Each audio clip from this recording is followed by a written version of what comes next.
if it's not thrash, it's not music.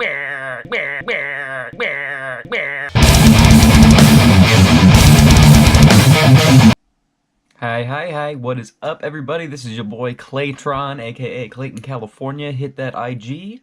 It's either gonna go this way or this way. I can't remember. And it is time for another first week sales weekly update. Today is April 10th, 2019, which means we are looking at albums, hard rock and heavy metal albums that were released on March 29th, because today is April 10th. So we got a few good ones this week and some more abysmal ones. So let's get to a talking, shall we? Our highest debut this week. Our highest debut is I Prevail, which is that metalcore band that got famous for doing that Blank Space Taylor Swift cover. Next thing you know, they're like the biggest metalcore band in the world.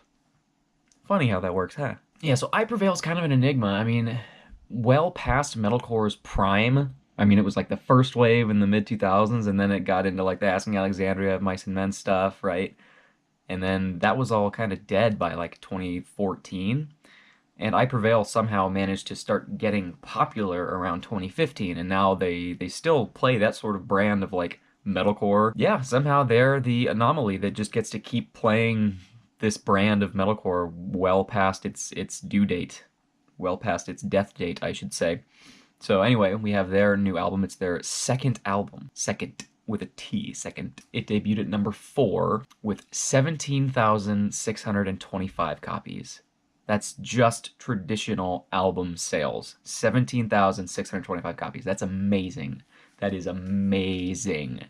Especially for a metalcore band, like I said, that plays this kind of music. And especially in 2019, which like most hard rock and heavy metal bands are taking such a huge hit because our fan base just does not stream as much as like pop and hip hop. And so traditional album sales are declining across the board, but our streaming numbers are not increasing at the same rate. So it looks like every metal band is just getting smaller, but I Prevail manages to stay pretty much where they are. Their last record, it said it sold slightly less than their debut, so let's find that out. Yeah, and I remember when their first record came out, they put out the Blank Space cover and their first little EP thing. They get signed to Fearless. They immediately start opening for like Pierce the Veil and like the biggest bands in the scene, and then they start doing their own headlining tours, getting bands that have been around way longer that seemingly were bigger than them. Now they're opening for I Prevail. Wow, yeah, so their debut album sold 19,500 copies. That is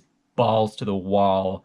Absolutely ridiculous for a debut album by a metalcore band. Unbelievable. That hit number 9 though. So this one hit number 4 with 2,000 less in sales. Next we have Devin Townsend. Empath is his new album on Inside Out. Debuted at number 14 with 5,900 copies sold. So almost 6,000 copies. Upon first glance, I actually thought this was kind of low for Devin Townsend, but it actually says Devin Townsend's latest album marks his best debut yet, outdoing his 2016 album as Devin Townsend Project. So let's see how much that one sold. Oh yeah, okay, so Devin Townsend Project, their last album debuted with 5,500 copies, so he manages to up the sales by 400 units. In a span of 3 years, he goes up 400 units, and I think he said he spent like $170,000 to record this album and put it out and everything. This is a guy whose catalog is so vast that his shows do super well. I mean, I just saw he did the Ocean Machine 20th anniversary in Plovdiv or whatever in Slovakia or Slovenia or something like that.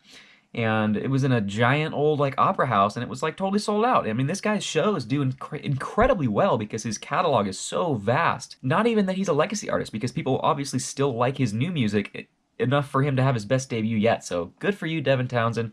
Almost 6,000 units for your newest record. I am stoked for you. Next, however, we're going downhill a bit. And this one kind of makes me really sad. Whitechapel. Originally, when I first started playing music and I was like a super thrash kid, 14 years old, oh, if it's not thrash, it's not music. So I hated, because when I started playing music around 2009, Whitechapel was huge, Suicide Silence was huge, Shop for a Cowboy was huge, and I hated all those shitty deathcore bands. That's not real music, that's just breakdowns. And then in early high school, I started opening my brain a little bit, started being a little bit more open-minded, and started actually trying to listen to some of these bands. And Whitechapel very quickly became a band that I really started to love. They are incredibly talented guys, really, really good band, and as far as I'm aware, they're really good people as well. They hit their career peak with Our Endless War. It sold 16,000 units and it landed at number 10 on the Billboard charts.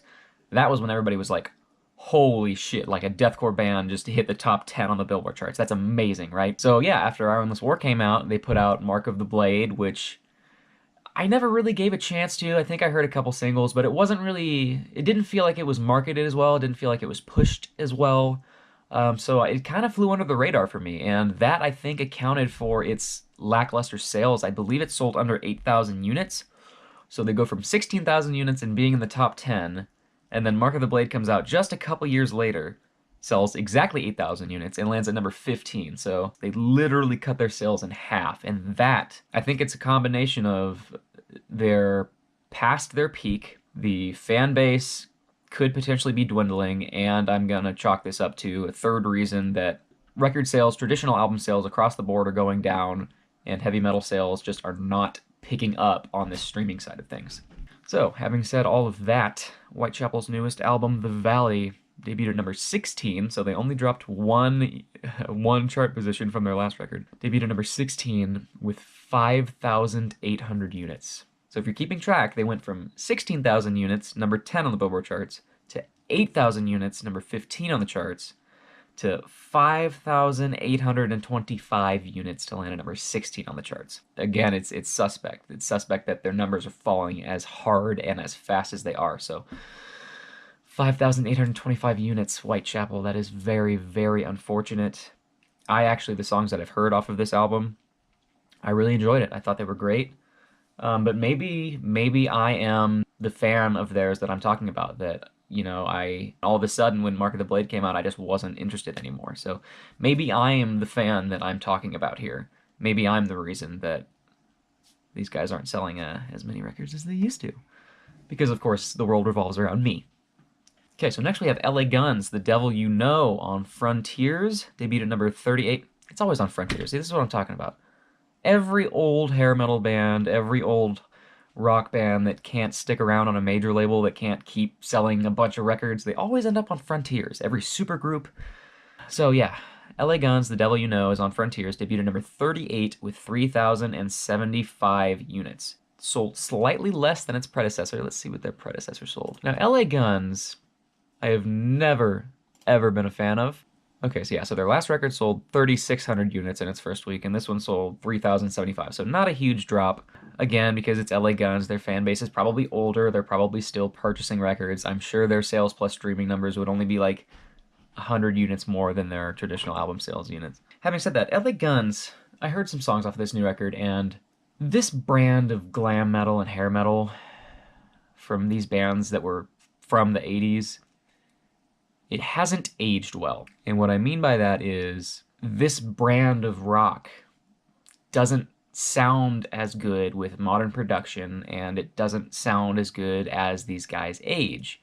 And I don't mean that as a slight against old people or old people that continue to write music. I totally have respect for LA Guns for continuing to write new music and continuing to put out records. I totally respect that. But the vibe of like that Sunset Strip hair metal, to me, was totally just a place in time. It was just a place in the 80s where the production matched up with the vibe, with the vocals, with the guitar tone. Everything just vibed perfectly for that time period. And to me, it doesn't sound as good now. And at the end of the day, it's really, really hard to listen to a guy in his 50s and 60s still write lyrics about rockin'. Something about that just seems very insincere. Moving right along, we have Yngwie Malmsteen, Blue Lightning, on Mascot, debuted at number 62 with 2,025 units. This is Yngwie Malmsteen's 21st studio album. I'll be honest, I get less and less interested in like shreddy guitar albums as I get older. The longer I play guitar, the less interested I get in those, and to be even more honest, I've never really been a huge fan of Yngwie. Maybe it's because he's a complete asshole, I don't know, but I've never really gotten into Yngwie. Obviously, he's always going to have a certain level of status and a certain number of fans, and he's always going to be one of these highly influential 80s shred guitarists, so he's always going to have some decent numbers, and his shows are always going to do well, and he's got a career until he dies, basically. So 2,000 units, That sounds about right for Yngwie Malmsteen in 2019. Good for you. Next we have Viltimas. Something Wicked Marches In on Season of Mist, debuted at number 167, sold 790 units. This is the debut album from the three-piece fronted by David Vincent. 790 for a band that basically just started, I think a few months ago. They just formed. And oh yeah, almost 800 units for a death metal band featuring David Vincent from Morbid Angel, and even Morbid Angel's not selling that many records. I think their last record did around like 2,000 units or something like that. That's not bad. Next we have Moontooth, Crux on Modern Static, debuted at number 170 with 770 units sold. This is the band's second full-length album. Moontooth, I feel like, has been on some pretty solid tours recently, but I also don't feel like they've been around. Yeah, I mean, it's their second full-length. Okay, yeah, so Moontooth has been on tour with like Fit for an Autopsy, and Astronoid, and Tooth Grinder, Intronaut. 770 is pretty good for a band of their size with only 12,000 likes on Facebook, but then again, they've done some pretty high-profile tours, so I'd say this is pretty much on par. If anything, I would have expected them to sold a little bit more, but probably not more than 1,000, so I'm going to say 770 is pretty good, so good for you, Moontooth. Okay, so next we have, oh my fucking god. Next we have A New Revenge. Album name, Enemies and Lovers on Golden Robot Records. 490 units. Guess what? This new supergroup is fronted by Tim Ripper Owens. Every week, Tim is in every band. I just ranted about that. This is exactly what I'm talking about. I didn't even know he was in this band. I didn't even know this band existed, and all of a sudden they got a debut, they sold 500 units, and Tim is in the band. Go figure, any supergroup in the world, Tim is the frontman of. How does he even have time for this? Does he have clones? Are there multiple Tim Ripper Owenses? And of course, now we're on to notable sales. Queen's Bohemian Rhapsody is at number 9 from number 6, sold 9,000 units. It had a 3% boost. So I was wrong when I said last week we're going to start seeing it decline now that it's not in theaters anymore. It had a 3% boost in sales. The hell do I know?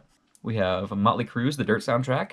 It is at number 11 from number 3, sold 7,000 units, so 6,950. From number 3 to number 11, dropped from 15,000 units to 7,000 units. It dropped in half. That's really pretty good. Only a 54% drop in week 2. That's pretty good, but of course the Dirt soundtrack is, or the Dirt movie is still going pretty strong in the press and people are still watching it, so good for you, Motley Crue. And Disturbed Evolution, wow, is at number 23, up from number 79 with 4,500 units sold. It got a 193% boost. Somehow.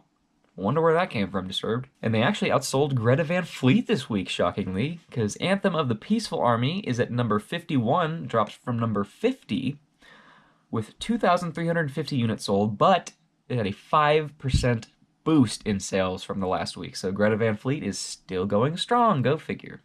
I'm going to end this week's video right there. Thank you for watching, I appreciate it. Yet again, follow me on the IG, hit up my bands Hatchet and Apothecary, and I will see you guys the next time I feel like saying something. Thanks. If it's not thrash, it's not music.